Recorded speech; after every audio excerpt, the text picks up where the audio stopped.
ತಾಳಿಕೋಟೆ ಪಟ್ಟಣದಲ್ಲಿ ಮುಸುಕುದಾರಿಗಳ ಗ್ಯಾಂಗ್ ಸಿಸಿಟಿವಿಯಲ್ಲಿ ಸೆರೆಯಾದ ಭಯಾನಕ ದೃಶ್ಯ.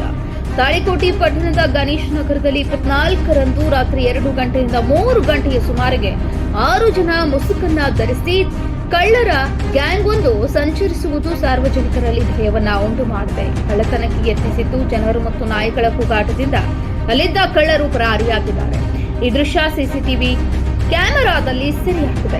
ದೃಶ್ಯದಲ್ಲಿ ಕಳ್ಳರ ಕೈಯಲ್ಲಿ ಬಡಿಗೆ ಮತ್ತು ಕಬ್ಬಿಣದ ರಾಡ್ ಇರುವುದು ಹಾಗೂ ಕಳ್ಳರನ್ನ ಕಂಡ ನಾಯಿಗಳನ್ನ ಓಡಿಸಲು ಕಲ್ಲು ಎಸೆದಿರುವುದು ಕಂಡುಬಂದಿದೆ. ಕೂಡಲೇ ಅಲ್ಲಿದ್ದ ಪೊಲೀಸ್ ಸಿಬ್ಬಂದಿ ಜ್ಯೋತಿ ಕೋತ್ ಅವರ ನೇತೃತ್ವದಲ್ಲಿ ಸ್ಥಳಕ್ಕೆ ತೆರಳುವಷ್ಟರಲ್ಲಿ ಕಳ್ಳರು ಪರಾರಿಯಾಗಿದ್ದಾರೆ. ಸಾರ್ವಜನಿಕರು ಸೂಕ್ತ ಎಚ್ಚರಿಕೆ ವಹಿಸಿಕೊಳ್ಳಬೇಕು. ನಿಮ್ಮ ಮನೆ ಸುತ್ತಮುತ್ತ ಯಾರಾದರೂ ಅಪರಿಚಿತ ವ್ಯಕ್ತಿ ಕಂಡು ಬಂದರೆ ತಾಳಿಕೋಟೆ ಪೊಲೀಸ್ ಠಾಣೆಗೆ ಸಂಪರ್ಕಿಸಲು ಹೇಳಿದರು. ಕಿಶೋರ್ ಕುಲಕರ್ಣಿ, ಸಮೃದ್ಧ ಕರ್ನಾಟಕ ನ್ಯೂಸ್, ತಾಳಿಕೋಟೆ.